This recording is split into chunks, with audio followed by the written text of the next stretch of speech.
How could I have been so stupid? I'm not a hero. I'm a failure with no friends and tiny little baby hands.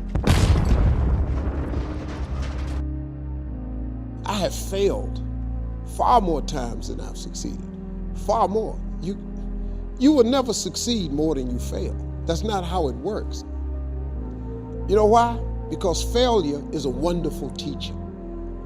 It's the only way to learn. You have to fail. Failure is a part of the process to becoming successful. When you get through failing, all you got to do is make one. Like, people have a lot of guilt.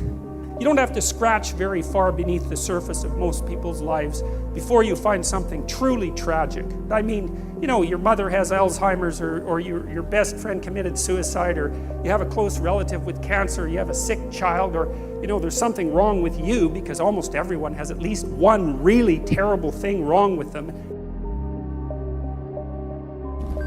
I get it. I know you didn't want me to deal with your problems. But you're a part of me now. I have to deal with what you left behind.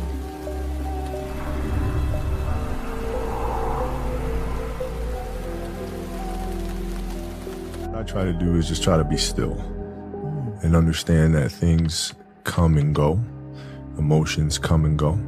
The important thing is to accept them all, to embrace them all, and then you can choose to do with them what you want versus being controlled by emotion.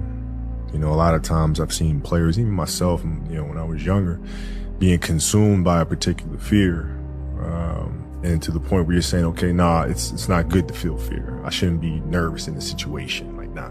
And it does nothing but grow versus stepping back and saying, yeah, I am nervous about the situation. Yeah, I am fearful about the situation. Well, what am I afraid of? And then you kind of unpack it. And then it gives you the ability to look at it for really what it is, which is nothing more than your imagination running its course. You know? Now, I've actually always found something to be very true, which is most people don't get those experiences because they never ask. I've never found anybody that didn't want to help me if I asked them for help. I've never found anyone who said no or hung up the phone when I called. I just asked. And when people ask me, I try to be as responsive, you know, to pay that debt of gratitude back. Most people never pick up the phone and call. Most people never ask. And that's what separates sometimes the people that do things from the people that just dream about them. You gotta act. And you've got to be willing to fail. You've got to be willing to crash and burn, you know, with people on the phone, with starting a company, with whatever. If you're afraid of failing, you won't get very far.